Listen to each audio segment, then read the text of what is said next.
തിന്നാണോ അമേരിക്കയിൽ കുടിയേറ്റക്കാർ കഴിയേണ്ടത് എന്നതൊക്കെ അവർ തന്നെ തീരുമാനിക്കേണ്ട വിഷയമാണ് എന്നൊരിക്കൽ പറഞ്ഞ നേതാവാണ് ഈ ട്രംപ്. ലോക നേതാക്കളിൽ ഒരാൾ ഇങ്ങനെ പറയുമ്പോൾ അതിന്റെ പ്രത്യാഘാതങ്ങൾ വളരെ വലുതാണ്. രണ്ടാം വരവിൽ കുടിയേറ്റ നിയമത്തിൽ തന്നെയാകും ട്രംപ് ആദ്യം കൈവയ്ക്കുക എന്നതിന്റെ സൂചന തന്നെയായിരുന്നു ട്രംപിന്റെ ഈ സ്റ്റേറ്റ്മെന്റ്. ഇതിനോടകം തന്നെ ചൈനയുടെയും കാനഡയുടെയും ഒക്കെ താരിഫ് വർധനവ് ചൂണ്ടിക്കാട്ടി പേടിപ്പിക്കുന്ന ട്രംപ് അധികാര കസേരയിൽ കൂടുതൽ കരുത്തനാണ്. എന്തായിരിക്കും ട്രംപിന്റെ നേതൃത്വത്തിൽ അമേരിക്കയിൽ സംഭവിക്കുക നമുക്ക് പരിശോധിക്കാം. ജനുവരി 20 അമേരിക്കയിൽ നിയുക്ത പ്രസിഡന്റ് ഡൊണാൾഡ് ട്രംപിന്റെ രണ്ടാം ഭരണം ആരംഭിക്കുകയാണ്. ഒരിക്കൽ ജോ ബൈഡനോട് തോറ്റ് പടിയിറങ്ങിയ പടവുകൾ വീണ്ടും കയറാൻ ഒരുങ്ങുകയാണ് ട്രംപ്. വലിയ ഭൂരിപക്ഷത്തോടെയാണ് ട്രംപ് ഇപ്പോൾ അധികാരത്തിലെത്തുന്നത്. ലോകം മുഴുവൻ അമേരിക്കയിലേക്ക് മാത്രം ശ്രദ്ധ കേന്ദ്രീകരിക്കാൻ പോകുന്നു. ട്രംപിന്റെ നേതൃത്വത്തിൽ അമേരിക്ക കൂടുതൽ കരുത്താർജിക്കാനുള്ള സാധ്യതയും കൂടുതലാണ്. എന്തൊക്കെയായിരിക്കും ട്രംപ് ചെയ്യുക, എന്തൊക്കെയായിരിക്കും ചെയ്യാതിരിക്കുക എന്നതാണ് കണ്ടറിയേണ്ടത്. അദ്ദേഹം നടപ്പിൽ വരുത്താൻ പോകുന്ന നയങ്ങളെ സംബന്ധിച്ച ആശങ്കകളും ലോകത്ത് ഏറി വരികയാണ്. അതിനൊരു കാരണം ആഗോള രംഗത്ത് അമേരിക്ക ഇന്നും ഒരു നിർണായക ശക്തിയാണെന്ന വസ്തുത തന്നെയാണ്. അമേരിക്കൻ നയങ്ങളും നടപടികളും ലോകത്തെങ്ങുമുള്ള ജനതകളെ നേരിട്ട് ബാധിക്കും. സാമ്പത്തിക രംഗത്ത് മാത്രമല്ല, സാമൂഹികവും രാഷ്ട്രീയവും സൈനികവുമായ മേഖലകളിലും ആഘാതം വ്യക്തമായി തന്നെ അനുഭവപ്പെട്ടേക്കും. അതിനാൽ ട്രംപ് ഭരണകൂടം നടപ്പിലാക്കാൻ പോകുന്ന നയങ്ങളെ സംബന്ധിച്ച ചർച്ചകൾ ആഗോള മാധ്യമങ്ങൾ നടത്തുന്നുണ്ട്. എന്താണ് ട്രംപിന്റെ അജണ്ടകൾ എന്ന് പരിശോധനയോടെ അവ ഇന്ത്യ അടക്കമുള്ള രാജ്യത്തെ എങ്ങനെ ബാധിക്കുമെന്ന നിഗമനത്തിലേക്കാണ് നമുക്ക് എത്തിച്ചേരാനാകുക. അമേരിക്കൻ നയങ്ങൾക്ക് രണ്ട് ഘടകങ്ങളാണുള്ളത്. ഒന്നാമത്തേത് ആഭ്യന്തര നയങ്ങൾ, രണ്ടാമത്തേത് ആഗോള നയങ്ങൾ. ആഭ്യന്തര നയങ്ങൾ അമേരിക്കയെയും അവിടെയുള്ള ജനങ്ങളെയുമാണ് നേരിട്ട് ബാധിക്കുന്നതെങ്കിലും മറ്റു രാജ്യങ്ങളിലും അതിന്റെ ആഘാതം അനുഭവപ്പെട്ടു തുടങ്ങും. ഉദാഹരണത്തിന് അനധികൃത കുടിയേറ്റം തടയും, കുടിയേറിയവരെ നാടുകടത്തും എന്ന പ്രഖ്യാപനം നോക്കുക. അമേരിക്കയിലേക്ക് അനധികൃതമായി കുടിയേറിയ 15 ലക്ഷം ആളുകളുടെ ഒരു ലിസ്റ്റ് പുറത്താക്കുന്നതിനായി തയ്യാറായി കഴിഞ്ഞെന്ന് ആ നാട്ടിലെ കസ്റ്റംസ് ആൻഡ് ഇമിഗ്രേഷൻ വകുപ്പ് അറിയിച്ചിട്ടുണ്ടായിരുന്നു. ലോകത്തെ മിക്കവാറും എല്ലാ രാജ്യങ്ങളിൽ നിന്നുള്ള കുടിയേറ്റക്കാർ ഈ ലിസ്റ്റിലുണ്ട്. ഇന്ത്യയിൽ നിന്നുള്ള ഏകദേശം 20,000 പേരും അതിൽ ഉൾപ്പെടുന്നു. മെക്സിക്കോ, കാനഡ, പശ്ചിമേഷ്യ, ചൈന എന്നിങ്ങനെ പല രാജ്യങ്ങളിൽ നിന്നും പ്രദേശങ്ങളിൽ നിന്നും ധാരാളം ആളുകൾ അവിടെ കുടിയേറി പാർക്കുന്നുണ്ട്. അവർ തങ്ങൾക്ക് ബാധ്യതയാണെന്നാണ് വലതുപക്ഷ മാധ്യമങ്ങളും രാഷ്ട്രീയ നേതാക്കളും പറയുന്നത്. തെരഞ്ഞെടുപ്പ് പ്രചാരണ കാലത്ത് ഇങ്ങനെയുള്ള ആളുകളെ പുറത്താക്കുമെന്ന് അദ്ദേഹം പ്രഖ്യാപിച്ചിട്ടുമുണ്ട്. നിരത്തിൽ അലയുന്ന പട്ടികളെയും മറ്റും കുടിയേറ്റക്കാർ അടിച്ചുകൊന്നു തിന്നുന്നതായി തെരഞ്ഞെടുപ്പ് കാലത്ത് കമലാ ഹാരിസുമായുള്ള ടെലിവിഷൻ സംവാദത്തിലാണ് ട്രംപ് പറഞ്ഞത്. പ്രാദേശിക നയങ്ങളും താരിഫിലും എന്ത് മാറ്റം വരുമെന്ന് നോക്കാം. ട്രംപിന്റെ സാമ്പത്തിക നയങ്ങളാണ് ലോകം ഉറ്റുനോക്കുന്ന മറ്റൊരു പ്രധാന സംഗതി. പണപ്പെരുപ്പത്തെ നേരിടാൻ വേണ്ടി ഇറക്കുമതി ചെയ്യുന്ന സാധനങ്ങളുടെ മേൽ താരിഫ് വർദ്ധിപ്പിച്ചത് അമേരിക്കയുടെ വ്യാപാര പങ്കാളികളെ തെല്ലൊന്ന് ഞെട്ടിച്ചിട്ടുണ്ട്. പക്ഷേ ട്രംപിന്റെ ഭീഷണിയെ മറികടക്കാൻ മറ്റ് രാഷ്ട്രങ്ങളുമായി വ്യാപാര ബന്ധം സ്ഥാപിക്കാനുള്ള അവരുടെ തീരുമാനം ട്രംപിന് തിരിച്ചടിയായേക്കും. സാർവത്രികമായി 10% താരിഫ് വർദ്ധിപ്പിച്ചതിന് പുറമെ ചൈനയ്ക്ക് 60% പ്രത്യേക താരിഫാണ് അമേരിക്ക ഏർപ്പെടുത്തിയിരിക്കുന്നത്. മെക്സിക്കോയ്ക്കും കാനഡയ്ക്കും ചുമത്തിയ താരിഫ് വേറെയാണ്. മയക്കുമരുന്ന് കടത്ത് പോലുള്ള ഗുരുതര കുറ്റകൃത്യങ്ങൾ ചെയ്താൽ മെക്സിക്കോയ്ക്ക് മേൽ 25% ലെവി ചുമത്തുമെന്നും ട്രംപ് പ്രഖ്യാപനം പറയുന്നു. എണ്ണ ഖനനം, ഫോസിൽ ഇന്ധന പദ്ധതികൾ എന്നിവ കൂടുതൽ ഊർജ്ജപ്പെടുത്താനുള്ള ശ്രമവും ഇവിടെ നടക്കുന്നുണ്ട്. പുനരുപയോഗ ഊർജ്ജ ഉൽപാദനത്തിൽ പരാജയമായിരുന്നുവെന്ന് ട്രംപ് ബൈഡൻ ഭരണകൂടത്തെ വിമർശിച്ചിട്ടുണ്ട്.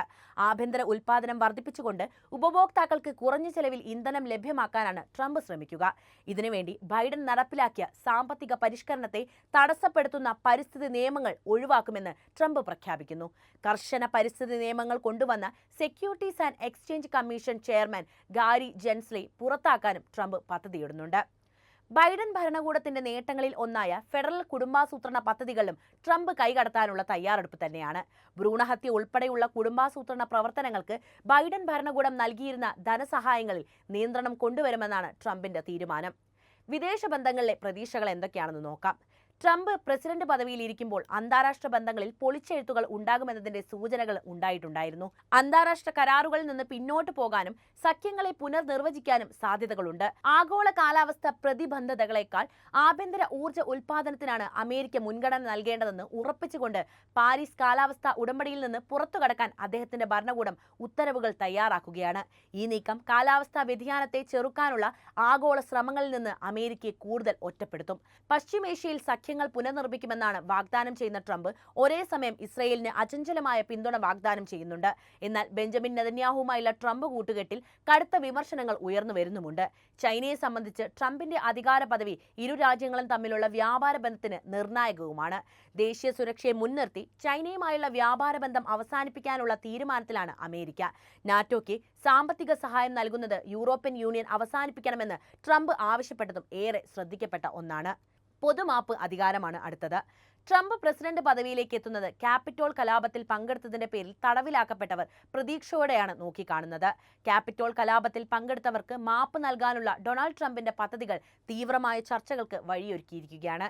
ജനുവരി 6 നടന്ന ആക്രമണവുമായി ബന്ധപ്പെട്ട് 1500-ലധികം വ്യക്തികളാണ് അറസ്റ്റിലാക്കപ്പെട്ടത്. 750-ലധികം ആളുകൾ അതിക്രമിച്ച് കടക്കൽ മുതൽ രാജ്യദ്രോഹ ഗൂഢാലോചന വരെയുള്ള കുറ്റകൃത്യങ്ങൾക്ക് ശിക്ഷിക്കപ്പെടുകയും ചെയ്തിട്ടുണ്ട്. രാഷ്ട്രീയ തടവുകാർ എന്ന് താൻ കരുതുന്നവർക്ക് മാപ്പ് നൽകണമെന്ന ട്രംപിന്റെ പ്രതിജ്ഞയാണ് അദ്ദേഹത്തെ തെരഞ്ഞെടുപ്പ് പ്രചാരണത്തിന്റെ മൂലക്കല്ല് തന്നെ. തങ്ങൾക്ക് അനുകൂലമായ നടപടികൾ ട്രംപിന്റെ ഭാഗത്തു നിന്നുണ്ടാകുമെന്നാണ് തടവുകാർ ഇപ്പോഴും വിശ്വസിക്കുന്നത്. ഡൊണാൾഡ് ട്രംപിനെതിരെ അന്വേഷണം നടത്തുമെന്ന special counsellor Jack Smith Trump അധികാരത്തിലെത്തുന്നതിന് മുൻപ് തന്നെ രാജിവെക്കാൻ തയ്യാറെടുക്കുകയാണ്. താൻ അധികാരത്തിൽ വന്നാൽ അദ്ദേഹത്തെ പുറത്താക്കുമെന്ന് തെരഞ്ഞെടുപ്പ് പ്രചരണ വേളയിൽ തന്നെ അദ്ദേഹം പറഞ്ഞിട്ടുണ്ട്. ഇത് മുൻകൂട്ടി കണ്ടാണ് രാജി. ട്രംപിന്റെ വ്യക്തിപരമായ വെല്ലുവിളികൾക്കപ്പുറമാണ് നിയമപരമായ നീക്കങ്ങളുടെ പ്രത്യാഘാതങ്ങൾ. അധികാരത്തിലെത്തുന്നതിന് മുൻപ് തന്നെ പുറത്തുവന്ന ട്രംപിന്റെ പ്രഖ്യാപനങ്ങൾ അമേരിക്കയെ രക്ഷിക്കുമോ എന്നാണ് ഇനി അറിയേണ്ടത്. അമേരിക്കയുടെ 47ാമത്തെ പ്രസിഡന്റായി ഡൊണാൾഡ് ട്രംപ് എത്തുമ്പോൾ ലോകത്തെ 2 സംഘർഷ മേഖലകൾ ഉറ്റുനോക്കുകയാണ്. ട്രംപിസം തങ്ങളുടെ ദുരിത ജീവിതത്തെ എങ്ങനെ മാറ്റിമറിക്കുമെന്നാണ് അവർ ചിന്തിക്കുന്നത്. അതിലേറ്റവും മുഖ്യം ഉക്രൈൻ തന്നെയാണ്. ഉക്രൈൻ തലസ്ഥാനമായ കീവ് പിടിക്കാൻ റഷ്യൻ സൈന്യം ഇരച്ചെത്തിയപ്പോൾ വ്ളാഡിമിർ സെലൻസ്കിയും ഉക്രൈനും പിടിച്ചുനിന്നത് നാറ്റോ നൽകിയ സൈനിക പ്രതിരോധ സഹായം കൊണ്ട് മാത്രമാണ്. നാറ്റോ അംഗമല്ലാതിരുന്നിട്ടുകൂടി ഉക്രൈന് നാറ്റോ പ്രതിരോധ സഹായം നൽകുന്നതിനോട് ശക്തമായ വിയോജിപ്പ് പ്രകടമാക്കിയ ലോക നേതാവാണ് ഡൊണാൾഡ് ട്രംപ്. ചിതറിത്തെറിച്ചു പോകുമായിരുന്ന ഉക്രൈന് നാറ്റോ സഹായം നൽകി സൈനികമായി പിടിച്ചു നിൽക്കാൻ കെൽപ്പുണ്ടാക്കിയതിനോട് ട്രംപിന് എതിർപ്പാണുള്ളത്. ട്രംപിന്റെ പുതിയ വിദേശ നയം ഇനിയും വരാനിരിക്കുന്നതേ ഉള്ളൂവെങ്കിലും റഷ്യൻ പ്രസിഡന്റുമായി അദ്ദേഹത്തിനുള്ള അടുത്ത സൗഹൃദത്തിന്റെ കൂടി പശ്ചാത്തലത്തിൽ അമേരിക്കയുടെ നിലപാട് നമുക്ക് ഊഹിക്കാവുന്നതാണ്. ഉക്രൈനിലെ യുദ്ധം തനിക്ക് 24 മണിക്കൂറിനകം അവസാനിപ്പിക്കാനാകുമെന്ന് ട്രംപ് CNN-ലൂടെ അവകാശപ്പെട്ടിരുന്നത് 2023-ലാണ്. അവർ മരിച്ചു വീഴുകയാണ്, റഷ്യക്കാരും ഉക്രൈനികളും. അവർ മരിച്ചു വീഴുന്നത് അവസാനിപ്പിക്കാൻ ഞാൻ ആഗ്രഹിക്കുന്നു. ഞാനത് ചെയ്യും. യുദ്ധം 24 മണിക്കൂറിനുള്ളിൽ അവസാനിപ്പിക്കാൻ എനിക്കാകും എന്ന് ട്രംപ് അന്ന് പറഞ്ഞു. താൻ പുതിനെയും സെലൻസ്കിയെയും കാണുമെന്നും ട്രംപ് അന്ന് പ്രസ്താവിച്ചിരുന്നു. അമേരിക്കൻ പ്രസിഡന്റായി ട്രംപ് വീണ്ടും എത്തുമ്പോൾ എന്തൊക്കെയായിരിക്കും ഈ മേഖലയിൽ നമുക്ക് പ്രതീക്ഷിക്കാനാകുക? തീർച്ചയായും അദ്ദേഹം റഷ്യയുടെയും ഉക്രൈന്റെയും രാഷ്ട്ര തലവന്മാരെ കാണും. ആയുധം താഴെ വയ്ക്കാനും സത്യത തുടരാനുമുള്ള നിർദ്ദേശമാവും അമേരിക്കൻ പ്രസിഡന്റ് എന്ന നിലയിൽ ട്രംപ് നൽകാനിടയുള്ളതെന്ന് ABC news global affairs editor John Lyons പറഞ്ഞിട്ടുണ്ടായിരുന്നു. അത്തരത്തിലൊരു നിർദ്ദേശം തിരിച്ചടിയാവുക ഉക്രൈനായിരിക്കും. വെടിനിർത്തൽ അംഗീകരിച്ചാൽ ഉക്രൈന് കണ്ണടച്ച് തുറക്കുന്നതിനിടയിൽ തങ്ങളുടെ രാജ്യത്തിന്റെ 1/5 ഭാഗവും നഷ്ടമായേക്കും. പശ്ചിമേഷ്യൻ സംഘർഷത്തിന്റെ കാര്യത്തിലും ട്രംപിന്റെ നിലപാട് വ്യക്തതയുള്ളതാണ്.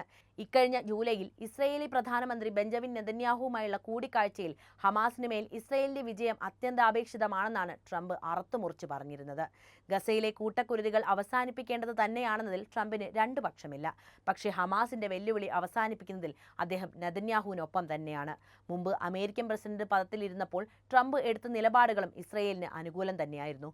ഫലസ്തീനികളുടെ കടുത്ത എതിർപ്പിനിടയിലും തർക്കനഗരമായ ജെറുസലേമിനെ ഇസ്രയേൽ തലസ്ഥാനമായി അംഗീകരിക്കാൻ ട്രംപ് ഭരണകൂടം അന്ന് തയ്യാറാവുകയും ചെയ്തിട്ടുണ്ട്. എന്തായാലും ട്രംപ് 2ാം വരവിൽ എന്തൊക്കെ ചെയ്യുമെന്ന് ലോകം ഉറ്റുനോക്കുകയാണ്. നിങ്ങളുടെ അഭിപ്രായം എന്തായാലും കമന്റിൽ കുറിക്കുക. ഒപ്പം ഈ അറിവുകൾ എല്ലാവരിലേക്കും എത്താൻ വീഡിയോ ഒന്ന് ലൈക്ക് ചെയ്യാനും ഷെയർ ചെയ്യാനും പ്രത്യേകം ശ്രദ്ധിക്കുമല്ലോ.